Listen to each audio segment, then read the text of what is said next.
Hello दोस्तों, आज हम देखने वाले हैं अभी हाल ही में रिलीज हुई एक साउथ की मूवी युवराज। दोस्तों, कहानी शुरू होती है बंगलुरु के एक कॉलेज से, जहां लड़कों के बीच गैंगवार शुरू हो गई थी। बात यह है कि हॉस्टल और लोकल लड़कों के बीच बाइक खड़ी करने के लिए बातचीत हो गई थी, जिसमें कुछ लोकल लड़के अपनी धौंस जमाने के लिए युवा नाम के एक लड़के की बाइक तोड़ देते हैं। उसके बाद युवा सभी लोकल लड़कों की बाइक की वाट लगा देता है, जिससे झगड़ा बहुत ज़्यादा बढ़ जाता है। कुछ लड़के हॉस्टल में घुसकर लड़कियों के साथ भी बदतमीजी करते हैं और शाम को युवा की गर्लफ्रेंड कहीं जा रही थी तो कुछ लड़के उसका भी पीछा करने लगते हैं और एक सुनसान जगह पर उसे घेर लेते हैं और फिर उसके साथ काफ़ी बदतमीजी करते हैं। ये सारी बात जब मैनेजमेंट को पता चलती है तो कुछ लड़कों को सस्पेंड कर दिया जाता है, जिससे एक लोकल लड़का नरसिम्हा नाम के एक गुंडे के पास चला जाता है और युवा को मारने की सुपारी देता है, जिससे नरसिम्हा युवा के पीछे पड़ जाता है और एक बार एक चाकू से उसे मारने जा रहा था। तभी वहां पर पुलिस नरसिम्हा को देख लेती है, जिससे उस समय नरसिम्हा को पीछे हटना पड़ता है। लेकिन नरसिम्हा अपने आदमियों के साथ युवा का पीछा करते करते हॉस्टल तक आ जाता है। नेक्स्ट सीन में हम नरसिम्हा के बड़े भाई वीरन्ना को देखते हैं, जो हॉस्पिटल में किसी से मिलने आ रहा था और हम देखते हैं कि यहाँ तो नरसिम्हा हॉस्पिटल में पड़ा हुआ है। मतलब कल युवा का पीछा करते हुए हॉस्टल में गया था तो वहाँ पर युवा इसको इतना मारा कि बेचारा सीधा हॉस्पिटल में आ गया। अपने भाई को इस हाल में देखकर वीरन्ना गुस्से से लाल हो जाता है और अब वह हॉस्टल के सभी लड़कों को मारने का प्लान बनाता है।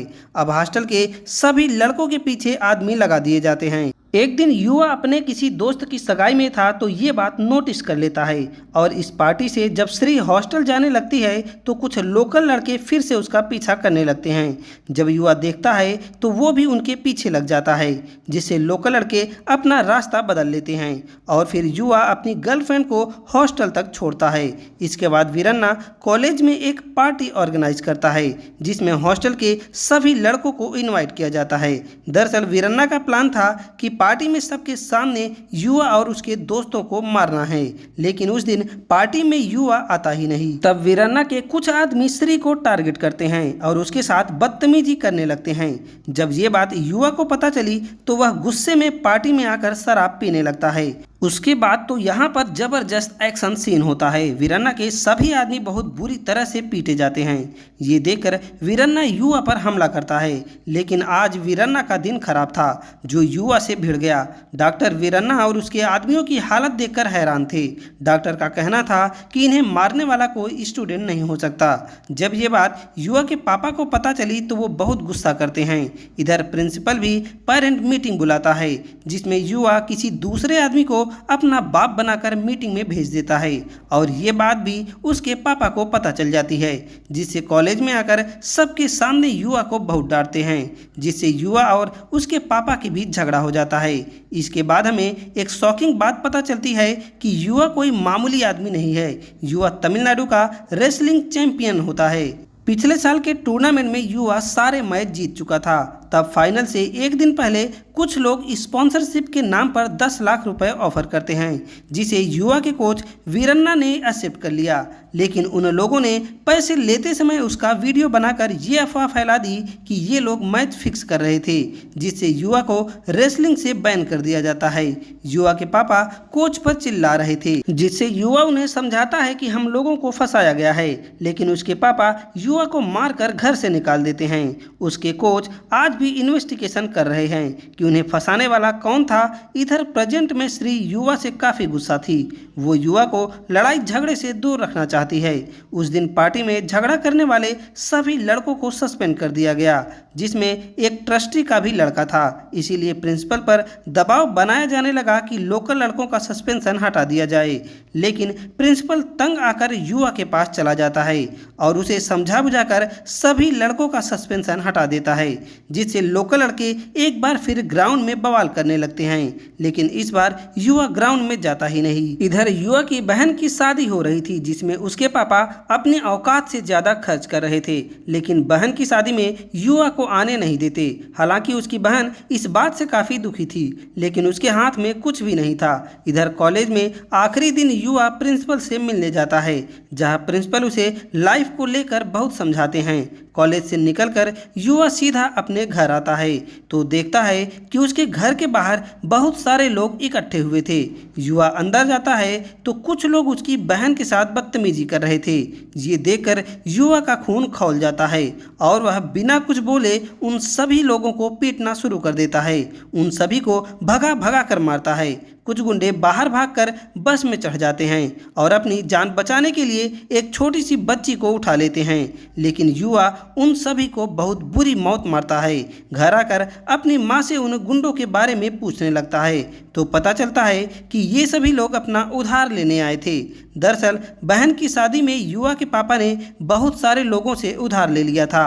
अब युवा मिसिंग कंप्लेंट लिखवाने पुलिस स्टेशन जाता है, जहां उसे पता चलता है कि उसके पापा ने जितने भी लोगों को जानते थे उन सब से उधार ले लिया था। इसके अगले दिन बैंक वाले घर का सारा सामान भी उठा ले जाते हैं। उसकी बहन की शादी में जो गिफ्ट मिले थे वो तक नहीं छोड़ते। उधारी वालों से परेशान होकर युवा का जीजा भी अपने घर चला जाता है, लेकिन उसकी बहन अभी भी अपनी माँ के साथ थी। इतना सब युवा को सहन करना पड़ रहा था। इसी बीच श्री की माँ ने श्री के लिए रिश्ता देखना भी शुरू कर दिया। हालांकि युवा ने अपने प्यार के बारे में बात करने की कोशिश की, लेकिन उसकी माँ उसकी कोई भी बात नहीं मानती। अब युवा एक डिलीवरी बॉय बन जाता है और धीरे धीरे लोगों का कर्ज चुकाने की कोशिश करता है। दूसरी तरफ उसके कोच के हाथ वो आदमी लग जाता है जिसने पैसे देकर युवा को फंसाया था। वो आदमी कोच को मारने की कोशिश करता है, लेकिन कोच तो एक रेसलर था। उसके साथ उसके सभी आदमियों को मारकर फेडरेशन के सामने लाता है। तब सच्चाई पता चलती है कि युवा फाइनल मैच ना खेले, इसीलिए हरियाणा का कोच और प्लेयर ने मिलकर ये चाल चली थी। इधर एक दिन उस इलाके का एक पावरफुल आदमी युवा के साथ ही डिलीवरी बॉय को बहुत मारता है, क्योंकि उसने उसकी बात नहीं मानी थी और उस डिलीवरी बॉय को मारकर अपनी डिग्गी में रख कर ले जा रहा था। जब ये बात युवा को पता चली तो वह सभी डिलीवरी बॉय को इकट्ठा करके उसका पीछा करता है और अपने साथी की जान बचाता है। यहाँ उन रईस यादव को युवा बहुत मारता है, जिससे शहर के सभी डिलीवरी बॉय का लीडर बन जाता है। उधर अब युवा के ऊपर से बैन भी हट चुका था, जिससे वह आने वाले टूर्नामेंट में पार्टिसिपेट कर सकता है। इसी बीच उसकी बहन के फोन में एक दिन मैसेज आता है कि उसकी गाड़ी जो उसके पिता के साथ गायब हो गई थी वो कोई टोल प्लाजा क्रॉस की है और ये वही नई गाड़ी थी जो उसके पापा ने दहेज में दिया था। अब युवा उस इलाके के चारों तरफ अपने पापा को ढूंढना शुरू कर देता है। एक दिन पुलिस वालों को एक डेड बॉडी मिलती है, जिससे युवा के घर वालों को पहचान करने के लिए बुलाया जाता है। युवा की फैमिली को लगता है कि उसके पापा अब नहीं रहे, लेकिन जब युवा बॉडी देखता है तो वो बॉडी उसके पापा की नहीं थी। अब वो और भी तेजी से अपने पापा को ढूंढना शुरू कर देता है तो उसी इलाके के एक मंदिर पर उसके पापा उसे मिल जाते हैं, जो शर्म से खुद को छिपा कर वहां रह रहे थे। दरअसल उसके पापा ने अपने सारे पैसे शेयर्स में इन्वेस्ट किए थे, इसीलिए उन्हें लगता था कि शादी के बाद शेयर्स बेचकर सारा उधार चुका देंगे। लेकिन उन्होंने जिस ट्रेडिंग कंपनी को शेयर पर पैसा लगाने के लिए दिया था उस कंपनी ने पैसा लगाया ही नहीं। जब उसके पापा पैसे मांगने गए तो कंपनी वालों ने बिना पैसे दिए उनको धक्के मारकर बाहर निकाल दिया। अब वो किस मुंह से अपने घर वाले और जानने वालों का सामना करते, क्योंकि उन्होंने चपरासी तक को नहीं छोड़ा था, उससे भी पैसे उधार लिए थे। ये सब जानने के बाद युवा उस कंपनी में जाता है और उसके ओनर को मारकर अपने सारे पैसे वसूल करता है और फिर सबके उधार चुकाकर टूर्नामेंट की तैयारी शुरू कर देता है। जब टूर्नामेंट शुरू होता है तो युवा ने पहले की तरह ही धमाल मचा दिया। लीग के सारे मैच जीतकर वह फाइनल में पहुंच जाता है और उसे फाइनल में वही प्लेयर मिलता है जिसने पिछली बार उसे फंसाकर बाहर कर दिया था। अब उसका मैच शुरू होता है तो पहले थोड़ा सस्पेंस बनाया जाता है, लेकिन अंत में युवा उसे हराकर चैंपियन बन जाता है और इसी के साथ उसने अपना बदला भी ले लिया। इसके बाद ये मूवी यहीं पर खत्म हो जाती है। तो दोस्तों ये कहानी थी अभी हाल ही में आई मूवी युवराज की। कहानी कैसी लगी आप हमें कमेंट करके बता सकते हैं और साथ ही वीडियो को लाइक करके चैनल को सब्सक्राइब जरूर कर दीजिए। अब हम मिलते हैं एक नई वीडियो के साथ।